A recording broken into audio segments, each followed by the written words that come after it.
चलिए जरा इंडिया चलते हैं जी संबित पात्रा के पास। डॉक्टर संबित पात्रा, बड़ा सवाल यहाँ पर यह है कि पाकिस्तान बार बार जानना चाहता है कि आखिरकार ढाका में प्रधानमंत्री श्री नरेंद्र मोदी जी ने जो कुछ कहा वो आखिर कहा क्यों।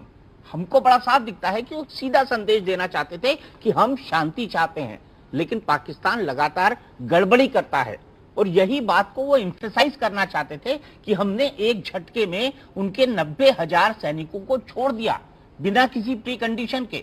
ये एक बहुत बड़ा जेस्चर था पीस के लिए, शायद आप समझा पाएंगे। एक सेकंड, उनकी वो जवाब दे रहे हैं।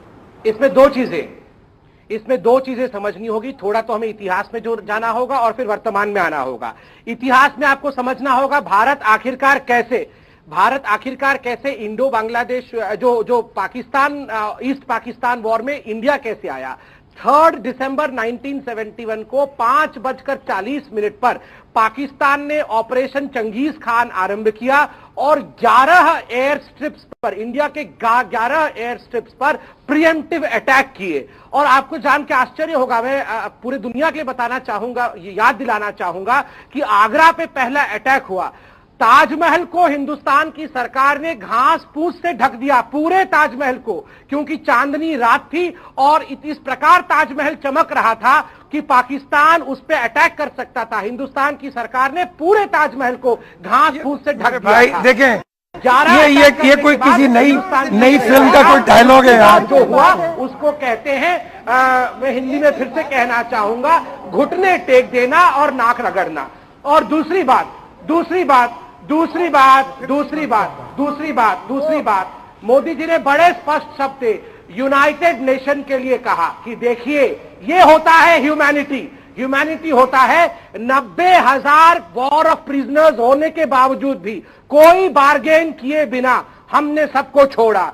इस ह्यूमैनिटी और इस प्रकार के दिल रखने वाले हिंदुस्तान को यूनाइटेड नेशन सिक्योरिटी काउंसिल में परमानेंट सीट मिलना चाहिए।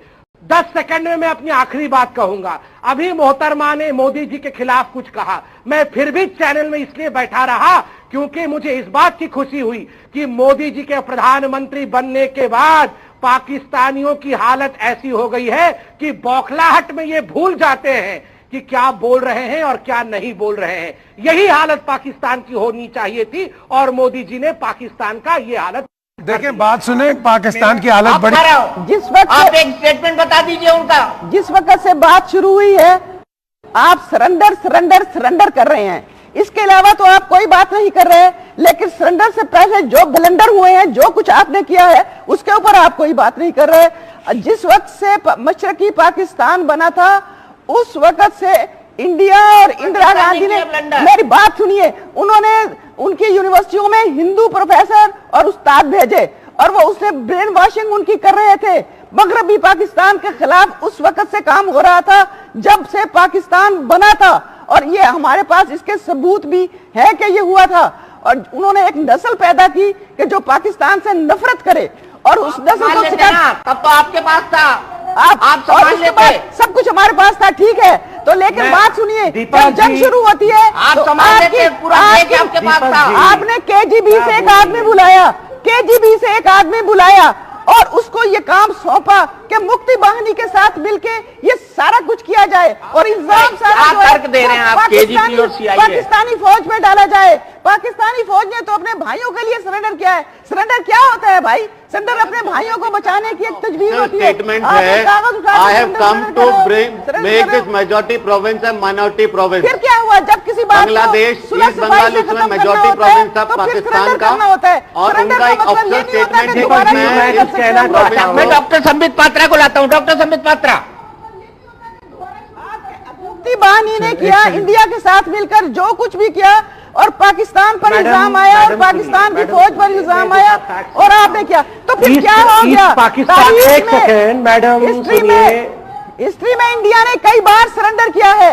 हिस्ट्री में कई मुल्कों ने सरेंडर किया है। भाई यही एक बात आप सुनिए, जो कुछ मोदी जी ने कहा है, जो कुछ उन्होंने बांग्लादेश में कहा है, पढ़ लीजिए, जो कुछ उन्होंने बांग्लादेश में कहा है, उसका मतलब है सरेंडर किया है, तो थोड़ा आज भी सरेंडर करिए ना। इस सब कॉन्टिनेंट में सबसे बड़े टेररिस्ट नरेंद्र मोदी है, सबसे बड़े टेररिस्ट नरेंद्र मोदी है। उन्होंने ये टेररिज्म शुरू किया, उन्होंने पहले गुजरात में कर रही है मैडम आप, उनको अमेरिका दुनिया के सबसे बड़े लोकतंत्र के चुने प्रधानमंत्री क्या बोल रही है मैडम, क्या बोल दुनिया के सबसे बड़े क्या बोल रही है? प्रधानमंत्री है, बोलने का ही तमीज नहीं है, वो डिबेट करने लगे। और हमें इस बात की कड़ी आपत्ति है पीजे मीर साहब। अरे हमने नवाज शरीफ को बुला लिया है, नवाज शरीफ जी का नाम कभी डिसरिस्पेक्ट के साथ नहीं है। ये किसको बुला लिया है? प्रधानमंत्री का नाम डिसरिस्पेक्ट के साथ नहीं है। किसको बुलाया? ये डिन न्यूज ने किसको बुलाया है? किसको बुलाया है डिन न्यूज ने? देखिए पढ़े लिखे लोगों को बुलाना था ना। ये अनपढ़ों से डिबेट करा रहे हैं। देखिए हमारी फौज को देना पड़ेगा। बड़े पढ़े लिखे बात सुने पहले पढ़ लिख क्या है? अरे अनपढ़ अनपढ़ लोगों को डिबेट में बैठा रखा है डिन न्यूज ने। बताइए, बात सुने, ये इंडिया न्यूज के अंदर भी बड़े बड़े कार्टून्स आते हैं, छोड़ दें आप please. Let's talk sense, let's not play a blame game. Pakistan में है जिनको बोलने की तमीज तक नहीं है। I think we should see उसको रिविजिट करेंगे। इंडिया को, पाकिस्तान को, बांग्लादेश को कुछ मिलेगा। देखिए 1971 में हार हुई थी। अरे मीर साहब सुनिए, मीर साहब एक मिनट सुनिए, आपको सुन रहे थे ना। देखिए 1971 में हार हुई थी, उस कड़वे घूंट को आप पी लीजिए। बार बार आप इस प्रकार उस बौखलाहट को दिखाने की कोशिश मत करिए, वरना जो हार की उस समय दर्द हुआ था वो पुनः आपको दर्द होगा। तो आप कारगिल को पी जाइए, फिर आपको भी कारगिल पे मरोड़ पड़ते हैं। मोदी जी हमारे प्रधानमंत्री है। यहां जितने भी लोग भारत में बैठे हैं, वो कोई भी व्यक्ति नवाज शरीफ का नाम बेइज्जत करते नहीं ले रहा है। यहां हम नवाज शरीफ का नाम इज्जत के साथ लेते हैं, तो थोड़ी इज्जत के साथ मोदी जी के नाम को लेना सीखिए। जिन लोगों को कर्टसी पता नहीं, वो लोग डिस्कशन क्या करेंगे? तीसरी बात, आप अभी बंगालियों को बचाने की बात कर रहे थे। आपने टीका खान का नाम तो सुना हुआ है, उसका सिनोनिम नाम था बुच्चर ऑफ बंगाल।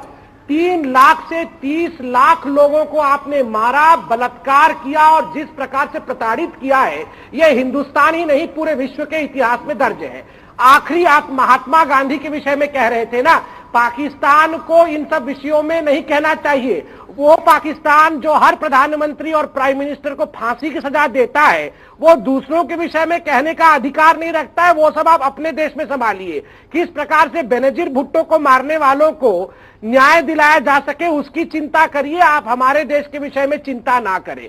जहां तक बांग्लादेश का सवाल है, कौन इंसानियत की लड़ाई लड़ता है ये बताने की भी आवश्यकता नहीं है। आपके 90,000 लोगों ने नाक रगड़कर, घुटने टेक कर सरेंडर किया था। एक की भी जान नहीं किया गया। I think you better remain in your limits here. छोड़ दिया गया। घुटने टेक के don't degrade the Pakistan army, okay? Do not degrade the Pakistan army. I will not continue this program. Right now I will close this program if you degrade the Pakistan army. Please do not degrade the Pakistan army. मैं थोड़ा search करूंगा इसमें। I think you should remain. We need not compare one debate with Pakistan army. A lost army which has lost 4 times from us. We need not even debate about them. तो कारगिल का क्या शोर करते रहते हैं आप? ये गलत बात कर रहे हैं आप, बिल्कुल गलत बात कर रहे हैं। Pakistan army never lost from you 4 times. I think we should remain in the realms of a discussion, not in the realms of a provocation. आगे बढ़ते